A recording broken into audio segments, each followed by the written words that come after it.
junior, he played Aussies rules football for East Brunswick Football Club, alongside former Carlton Football Club utility. Yo, shout out Aussie Rules. I sports bet a lot. I know I have a problem. I gotta work on that. Pray for me, lads. It's bad. It's really, really bad.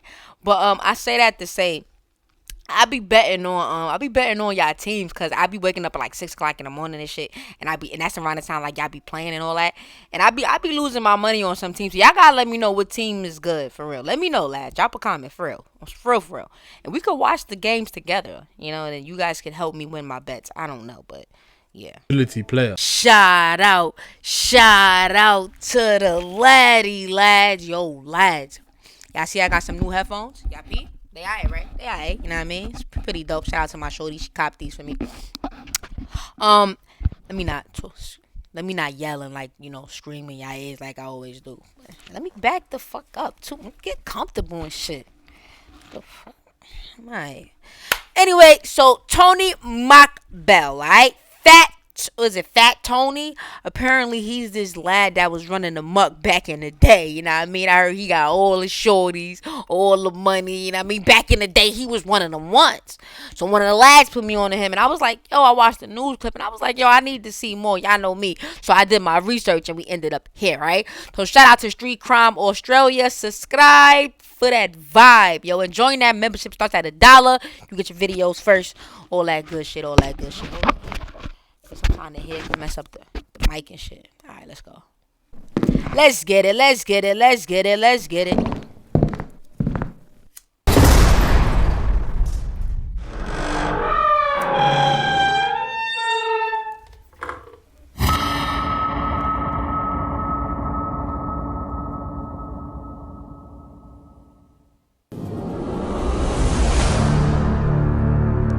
Alright, nigga, get to the goddamn point. Like, what the fuck? All this extra shit. Don't y'all love that about me? I get to the point with my videos. Get to the point, nigga.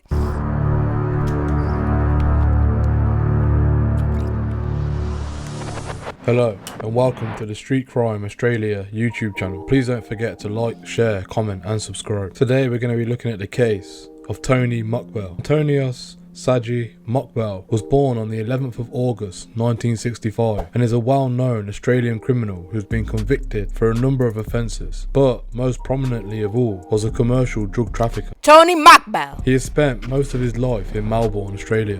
Operation Piranha alleged that he is the mastermind behind Melbourne's amphetamine trade. He has been linked to Carl Williams, as well as to the killing of several victims of the Melbourne Gangland War. He disappeared from Melbourne while on trial in March 2006 and was arrested by Greek police in Athens on the 5th of June 2007. So like I could do a rap song and be like, I think I'm Big Meech, Tony Mokbel. I could do that or not? Prior to his arrest, there was a $1 million bounty for any information which would lead to his capture. According to Victoria Police, this reward still stands for the person who tipped off the police on his whereabouts.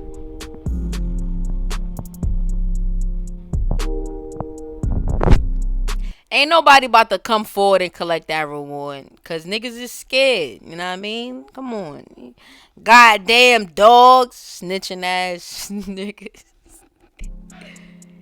Tony Mokbel grew up predominantly in the Mediterranean area of Carlton and Brunswick in Melbourne's inner north. As a junior, he played Aussies rules football for East Brunswick Football Club, alongside former Carlton Football Club utility. Yo, shout out Aussie Rules. I sports bet a lot. I know I have a problem. I gotta work on that. Pray for me, lads. It's bad. It's really, really bad. But I say that to say I be betting on y'all teams, cause I be waking up at like 6 o'clock in the morning and shit, and that's around the time like y'all be playing and all that, and I be losing my money on some teams. So y'all gotta let me know what team is good for real. Let me know, lad. Drop a comment for real, and we could watch the games together. You know, and you guys could help me win my bets. I don't know, but yeah. Utility player Milhana, who also happened to be of Middle Eastern origin.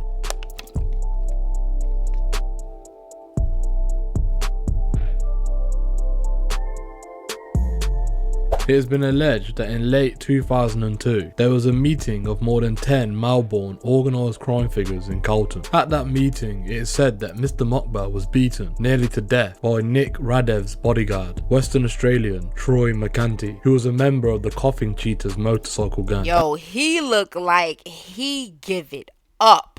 Like, nah, lads, you see this lad right Cheetahs motorcycle gang. Andrew Veneman was ordered by his then close associate, Mick Gatto, to take Mr. Mokbel to a female doctor. In the following couple of weeks, Mick Gatto was told that Mr. Veneman and Mr. Mokbel became close allies. He was reported to have paid convicted murderers Keith Ford and Evangelos Goski $150,000 for the March 2004 murder of Lewis Moran, the 23rd victim of the Melbourne gangland killing. 23rd?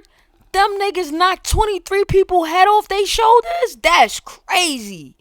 That's crazy.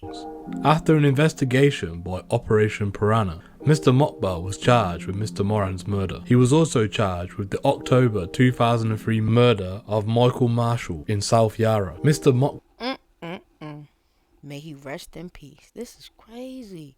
Now this really reminded me of some Scarface shit. Was alleged to have laundered over $2 million through At the Top of Town, a high-profile Melbourne CBD brothel which he had purchased through a business associate. One of Mr. Mokbel's amphetamine producers also ran a brothel in Melbourne's south-eastern suburbs, while another of Mr. Mokbel's gang members also trafficked large amounts of drugs for Mr. Mokbel and also ran a brothel.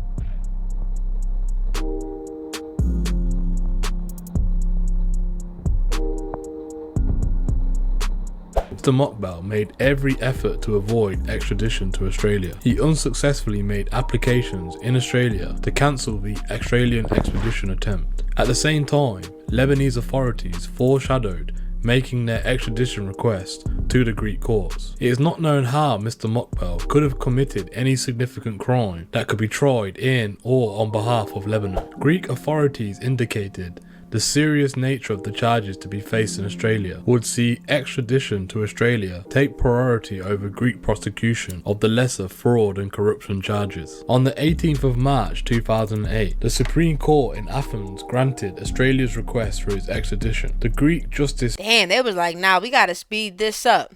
Get him out of here. Damn. Goddamn, dogs. Minister's approval was obtained in May 2008. On the 17th of May 2008, Mr. Mokbel arrived in Melbourne Airport aboard a Gulfstream jet along with 8 Lebanese men. The cost of the jet drew some criticism, costing the state $450,000. Although $450,000? That's crazy.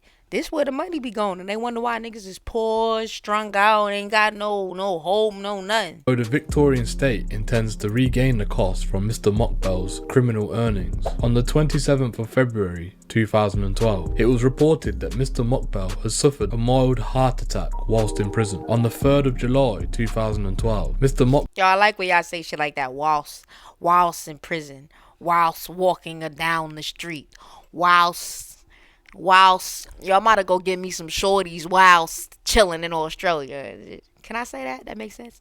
Don't judge me, lads, chill. Mokbel was sentenced in the Supreme Court of Victoria to 30 years with a minimum term of 22 years. Yeah, but he free now.